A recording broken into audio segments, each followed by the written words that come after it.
जय हिंद साथियों, आपका आपके चैनल पर स्वागत है। मेरे दोस्त, आज हम सभी एक छोटा सा टॉपिक देखेंगे, संज्ञा। देखिए, आप एक बात ध्यान दीजिएगा, संज्ञा क्या है? संज्ञा ज्यादा कुछ नहीं, संज्ञा एक प्रकार का नाम है। परिभाषा की रही बात तो बचपन से आप जानते हैं, किसी वस्तु, स्थान, भाव इत्यादि के नाम को, किसी भी वस्तु, स्थान, भाव इत्यादि के नाम को क्या कहते हैं? संज्ञा। उतना न समझ में आए तो बस याद रखिए कि संज्ञा क्या है? एक प्रकार का नाम है। अब ये जो संज्ञा है, ये 5 प्रकार का होता है। व्यक्तिवाचक संज्ञा। देखिए, व्यक्तिवाचक संज्ञा वैसे संज्ञा को कहा जाता है जिसमें किसी व्यक्ति विशेष का पता चले, किसी व्यक्ति विशेष का पता चले तो उसे कहेंगे व्यक्तिवाचक संज्ञा। जैसे रोहन नाम लेते ही आपके माइंड में आएगा कि आप सभी के बारे में बात नहीं कर रहे हैं, किसी विशेष व्यक्ति के बारे में बात कर रहे हैं, तो रोहन क्या है? व्यक्तिवाचक संज्ञा है। दिलसान, टॉमी, तो आप के माइंड में क्लियर है, टॉमी जो ही कह रहे हैं तो आप किसी कुत्ते का नाम रखे हुए हैं टॉमी, राइट? तो ये जो है, तो क्या बोला जाए? रोहन, दिलसान, टॉमी, पटना, भारत, ये सब क्या है? ये किसी व्यक्ति विशेष का नाम है। तो जो ही कहते हुए, जैसे मैं, आप जो लोग भी देख रहे हैं, मैं उनका नाम लूं तो ये क्या है? यह व्यक्तिवाचक संज्ञा। आपका जो नाम है, यह जो है आपका नाम व्यक्तिवाचक संज्ञा है। इसके अलावा आप जिस गांव में रहते हैं, वो एक विशेष गांव में रहते हैं, उस गांव का नाम भी जो होगा, शहर का जो नाम होगा, वह भी क्या होगा? व्यक्तिवाचक संज्ञा होगा। कौन सा संज्ञा होगा? व्यक्तिवाचक संज्ञा होगा। इसके अलावा देखिए, जातिवाचक संज्ञा क्या है? तो देखिए, जातिवाचक संज्ञा के अंतर्गत वैसे संज्ञा आते हैं, और यदि आप ध्यान दीजिए तो वैसी संज्ञा जिसको बोलते ही एक पूरी जाति का बोध हो जाए। न समझ में आए तो, जैसे मान लीजिए आपका नाम रोहन है, यदि मैं रोहन कहता हूं तो आप केवल अपने बारे में सोचिएगा, यह है रोहन। यह हो गया व्यक्तिवाचक संज्ञा, विशेष चीज के बारे में बोला जा रहा है। लेकिन मैं कहूं लड़का, तो ये लड़का किसके बारे में कहा जा रहा है? तो यहां पे बात क्लियर नहीं हो पा रहा है कि मेरे बारे में बात हो रहा है, किसके बारे में बात हो रहा है। तो ये जो शब्द है लड़का, ये क्या है? जातिवाचक संज्ञा। ये जो शब्द है देश, तो किस देश के बारे में बात किया जा रहा है? किस विशेष देश के बारे में बात किया जा रहा है? नहीं पता। यदि वहीं पर मैं कहूं भारत, अमेरिका, तो ये सब जो नाम है, यह व्यक्तिवाचक संज्ञा है। लेकिन वहीं पर कहा जाए देश, तो देश शब्द बोलते ही किसके बारे में बात, किस देश के बारे में बात किया जा रहा है, ये शब्द माइंड में नहीं आ पा रहा है। तो ये क्या है? जातिवाचक संज्ञा। मतलब वह नाम लेते ही कई चीजों का नाम है। जैसे क्या बोला जाए? रोहन व्यक्तिवाचक संज्ञा, लेकिन लड़का शब्द जातिवाचक संज्ञा। यदि बात किया जाए कि मान लेते हैं अमेरिका व्यक्तिवाचक संज्ञा, लेकिन वहीं पर देश क्या है? वहीं पर देश, ये जो है देश जो है जातिवाचक संज्ञा और अमेरिका व्यक्तिवाचक संज्ञा। गांव शब्द कहूं तो किस गांव के बारे में चर्चा किया जा रहा है? क्लियरली पता नहीं चला। तो ये गांव जो शब्द है जातिवाचक संज्ञा है। लेकिन यदि वहीं पर मान लो मैं कहूं कि मधेपुरा एक कोई गांव है, यदि उस मधेपुरा में बोलूं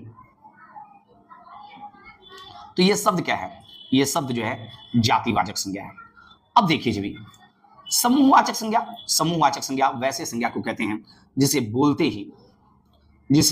बोलते ही समूह का पता चले। जैसे आप दर्जन शब्द बोल रहे हैं, दर्जन, तो तुरंत आपके माइंड में आएगा कि अरे 12 का समूह, कोई भी चीज 12 है। गुच्छा, भैया ऐसा तो है नहीं कि आप एक अंगूर के दाने को लेकर कहें कि मैंने अंगूर का गुच्छा लिया। नहीं, गुच्छा का आपके मन में, माइंड में आ रहा है कि गुच्छा जो है अंगूर के दाने ढेर सारे हैं, तो ये समूह को बता रहा है। तो जो समूहवाचक संज्ञा होगा उसमें समूह की बात की जाएगी। दर्जन, सैकड़ा, गुच्छा, मेला। अकेले व्यक्ति सोचिए कि कहीं ऐसी जगह पर केवल एक व्यक्ति, क्या उसे आप मेला कहिएगा? नहीं, वहां पे लोग जो होंगे समूह में होंगे, तब आप उसको क्या कहिएगा? मेला। भीड़, समूह में लोग होंगे तभी तो भीड़ कहा जाएगा अकेले व्यक्ति को। तो समूहवाचक संज्ञा जो है समूह को बताता है। आई होप कितनी बातें आप समझ रहे होंगे। द्रव्य, अब देखिए, ये जितनी भी 3 संज्ञा पढ़े आप, व्यक्तिवाचक संज्ञा, जातिवाचक संज्ञा और समूहवाचक संज्ञा, इन सभी को गिना जा सकता है। इन सभी को गिना जा सकता है, व्यक्तिवाचक को, जातिवाचक को, समूहवाचक को। लेकिन एक बात ध्यान दीजिएगा, ये जो है द्रव्यवाचक संज्ञा या भाववाचक संज्ञा, ये दोनों जो संज्ञा है, ये दोनों जो संज्ञा है ये अगणनीय है, इन्हें गिना नहीं जा सकता। द्रव्यवाचक संज्ञा या भाववाचक संज्ञा, इन्हें गिना नहीं जा सकता, इन्हें गिना नहीं जा सकता। देखिए, द्रव्यवाचक संज्ञा एक ऐसा संज्ञा है जिसे गिन तो सकते नहीं, लेकिन माप या तौल सकते हैं। द्रव्यवाचक संज्ञा को सिंपल भाषा में समझिए, द्रव्यवाचक संज्ञा जिसे आप गिन तो नहीं सकते, लेकिन माप या तौल सकते हैं, वैसे संज्ञा को द्रव्यवाचक संज्ञा कहा जाता है। जैसे चावल आप कहिए, ऐसे बोझ यदि आप गिनना चाहें, गिनने पर उतारू हो तो गिन सकते हैं, लेकिन चावल जो है गिनकर नहीं यूज किया जाता। तो चावल क्या है?